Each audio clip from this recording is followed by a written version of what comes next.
बिल्कुल हिन वक्त असां मौजूद आहियूं पटीदन जे मेन चौराहे ते, जिथे पटीदन के ऑल पार्टीज़ ऐं तालका एक्शन कमेटी पारां हिकिड़ो मुकम्मल तौर हिकिड़ो सॾु ॾिनो वियो त पटीदन के मुकम्मल तौर छटर हड़ताल कई वई आहे।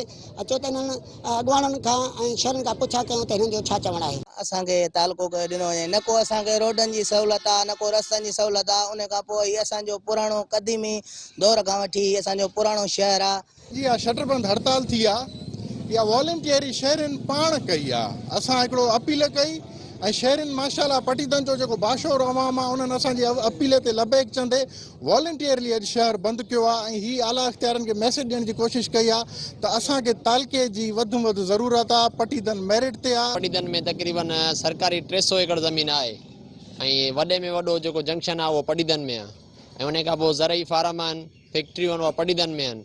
इन करे असां चवण जो मक़सदु आहे त पटीदन खे तालके जो दर्जो ॾिनो वञे। अगर यकीन ॾियारियो वियो त तालको पटीदन चए थो अचानक तालके जो ऐलान वेरासिटीअ जो कयो वियो। उन खां पोइ वरी असांजी मूवमेंट हली, वरी असांखे आसरो मिलियो।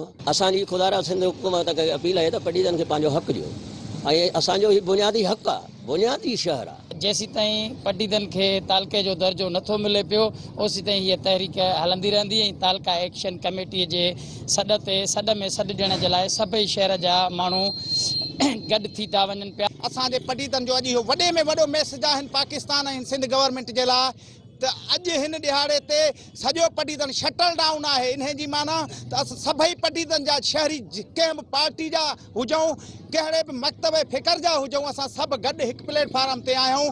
असां सभु हिकिड़ी जॻह ते आहियूं। असांजो हिकिड़ो ई मुतालबो आहे पटीदन खे तालको कयो। हिननि जो इहो चवणु आहे त असांजी मुसलसल हिकिड़ी जिदोजहद आहे जेका हिन महिल ताईं आला अमलदारनि जे कननि ते जुई नथी चिरे जो हू असांखे तालके जो दर्जो ॾेई सघनि। पटीदन जो मेन हक़ आहे त पटीदन खे तालको ॾिनो वञे। कैमरामैन अवैस रहमान सां गॾु मुजीब रहमान, सिंध TV न्यूज़, पटीदन।